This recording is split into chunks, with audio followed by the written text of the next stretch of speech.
Welcome back to my channel. My name is Kat and today I am doing my July romance wrap up. So I have 7 books to talk about. I have, I think, 3 that I would confidently recommend to you guys. And then the other 4, you know, let's just talk about it and you can laugh with me or at me, your choice. So the first one I want to talk about with you guys today is called Leather and Lace by Rebel Carter, who is a Black romance writer.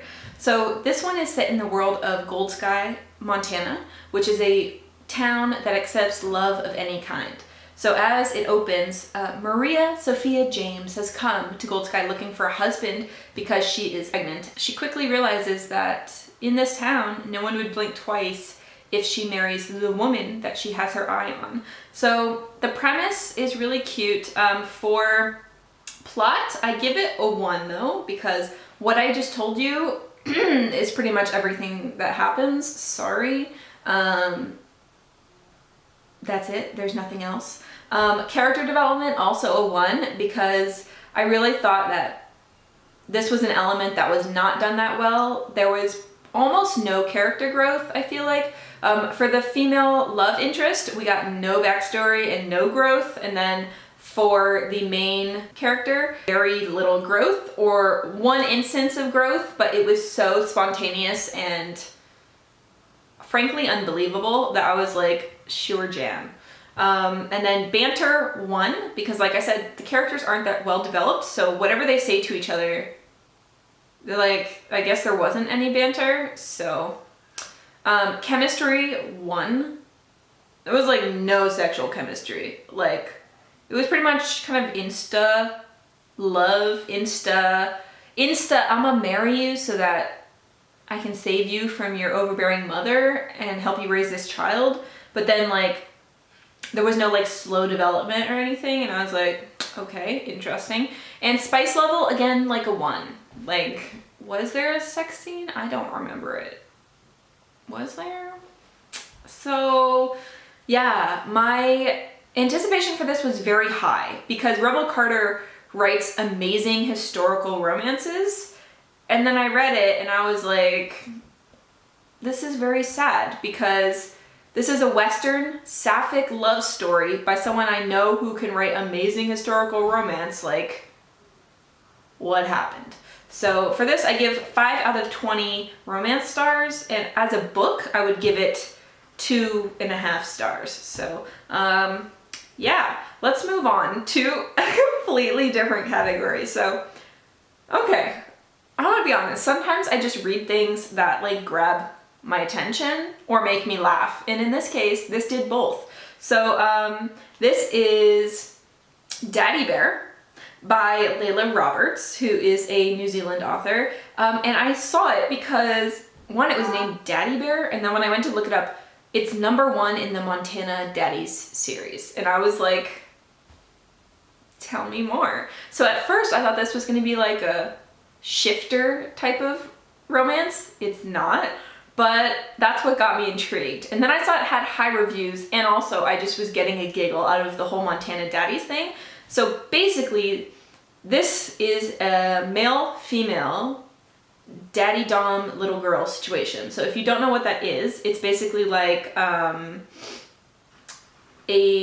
sub-genre, sub-niche of BDSM where the dominant person plays the role of like a caretaker, and they help like take care of the little girl or little boy who is plays more of like a younger role.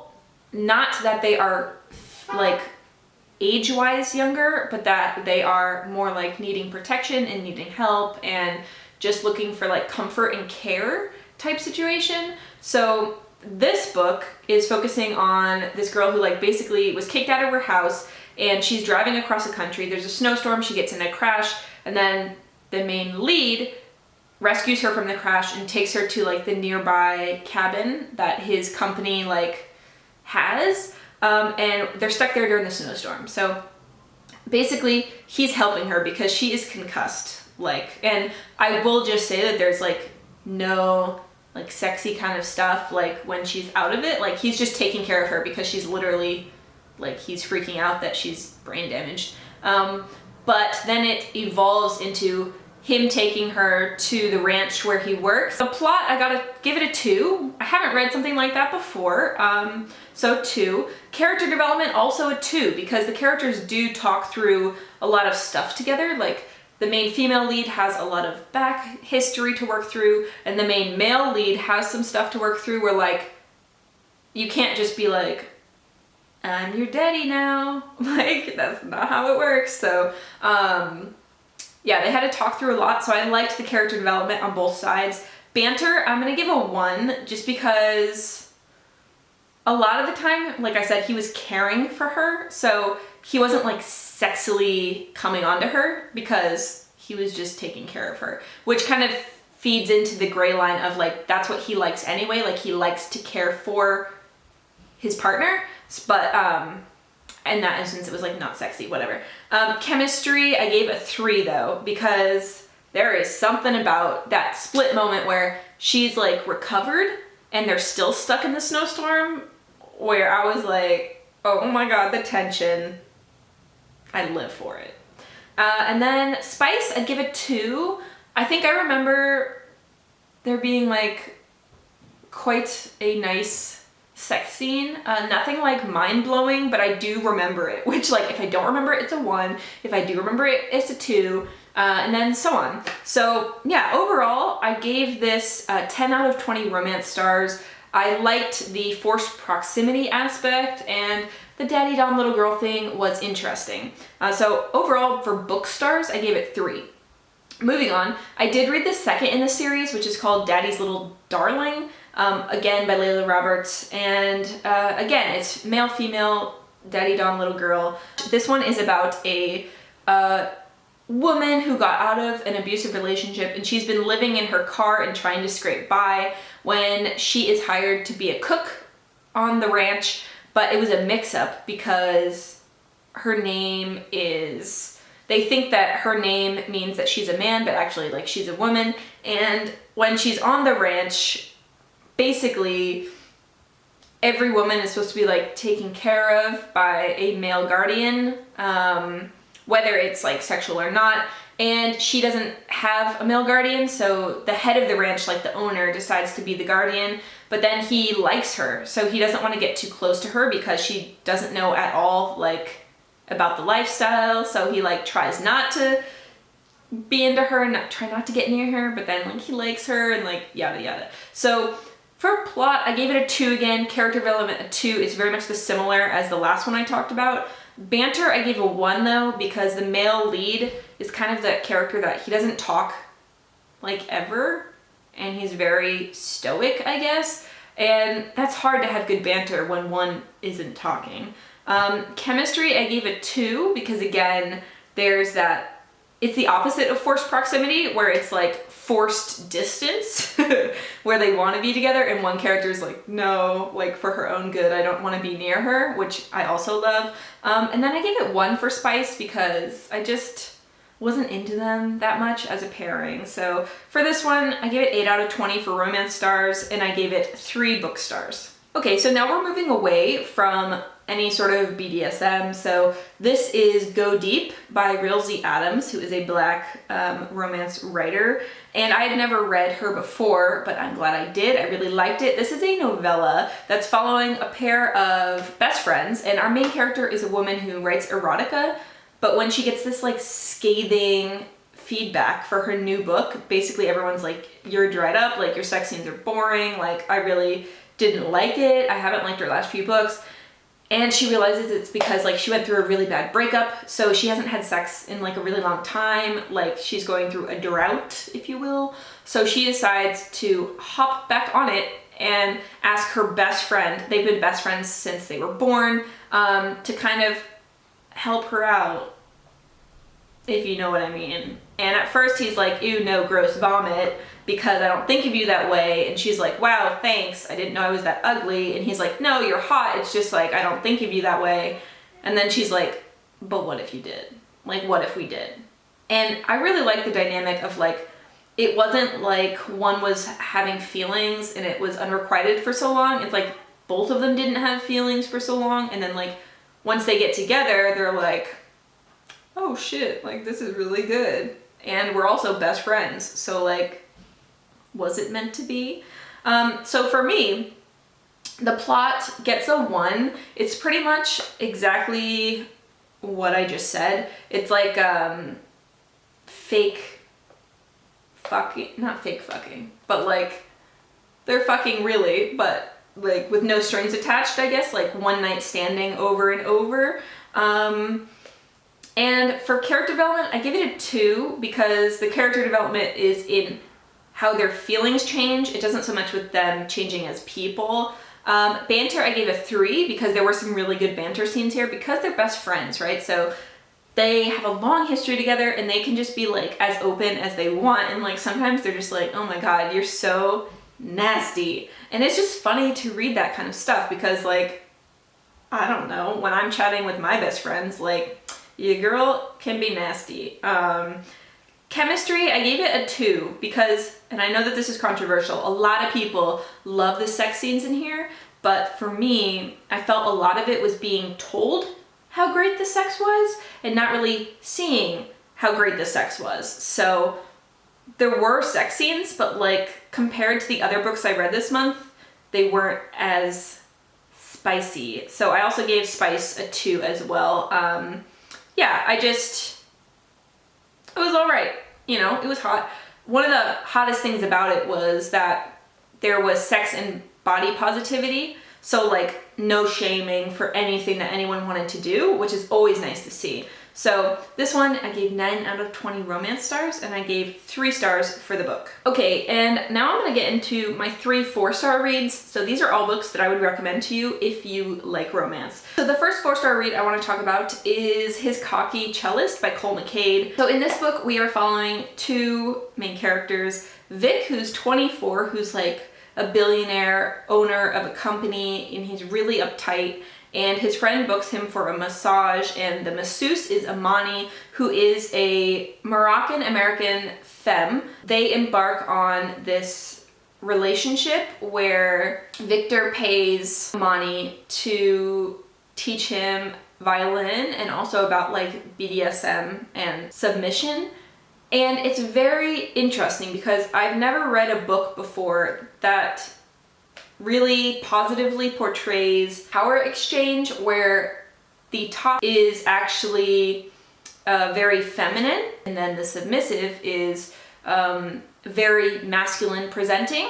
And I thought it was done really well. And if you're looking for a BDSM which isn't about a sex club, isn't about like just like whipping someone or paddling someone, which like no shame, obviously, but there are different aspects of BDSM. Like BDSM is such a broad range other than 50 Shades. So this is one to check out if you are looking for something like that. So for plot, I gave it 1 because I felt like the plot was the weakest part. Character development, I also gave a 1 because like we got development and then there was a series of miscommunications, which I really don't like the miscommunication trope. It really makes characters seem childish to me.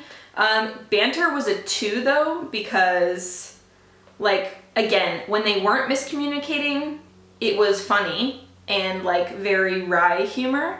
But for this, the shining moment is chemistry and spice, okay? Like 3 for both.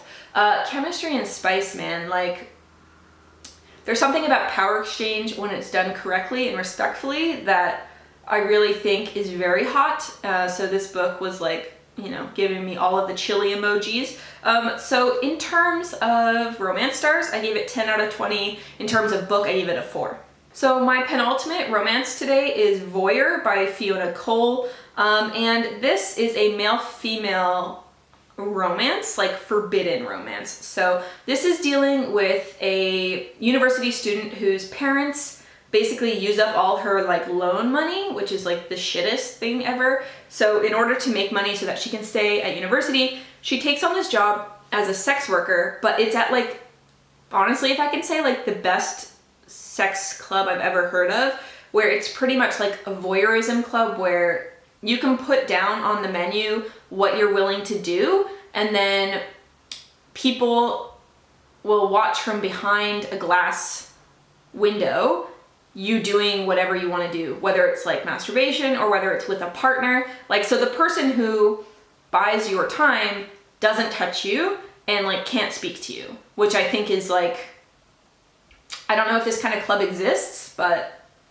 why not? When she goes into class one day, her astronomy professor realizes that she's the girl and he is one of the guys that's been going to the club and requesting her. She doesn't know this, he does. And it kind of starts this whole teacher-student forbidden relationship. She's I believe in her 20s, so it's not like illegal age-wise, it's more just like power-wise teacher-student. So for this, I gave the plot a 2. The plot started out wicked strong and it kind of got like less good as time went on, but I still gave it a 2. Original concept, I haven't read something like that before. Character development, I gave it a 1. Because the woman is the same strong, badass woman who's going after her dreams the whole time. The guy goes from like just average guy to douche canoe, back kind of to average guy, and I'm just like, I don't really know. So 1. Banter, 3. Like, this was really good banter because they're in so many situations where they can't let on that they know each other or why they know each other. So they'll say things and it has so many double meanings and I'm just like, this is glorious. Chemistry, I give it a 3. They're clearly very drawn to each other and like the whole we shouldn't but we should, like we really shouldn't but we should, is just like beautiful. And then spice, I give it 2 because one of the things that ruined the like vagina flutters for me is that the main guy is at times very jealous and not understanding why she has to work so she can put herself through school. And I'm just like, you privileged asshole. Like, ugh. So his jealousy and his like, I can't do this. And I'm like, she's working like 3 jobs trying to make it through university. Can you fucking have a calm down moment? So for me, I gave it a 2 there. 11 out of 20 for romance and a 4 for the book. Okay, now we are to my favorite romance of the month. And guys, it is so good. Please pick this up and read it immediately. This is Marry Me by Mia Monroe. This is Tattoos and Temptation #1. This has a lot of things that I really love and it was so good. Okay, so basically we're following roommates. So there's Briar, who is gay, and Jude, who is straight. And basically Briar finds out that he's been invited to the wedding of one of his best friends ever, but also invited to the wedding is his ex, who treated him just so horribly and basically made him have the worst self-confidence ever, cheated on him, was just like a horrible person. And when he finds out that his ex that's going is engaged, he panics and like asks his straight best friend roommate to be his fake fiance. So this is like just straight jumping the fake dating trope and it's just immediately fake fiance. This is just so good. Like, Briar is a baker and Jude is a tattoo artist that owns his own studio, and both of their friend groups on either side have so much representation going on, and I can't wait to read like the books that follow the other characters.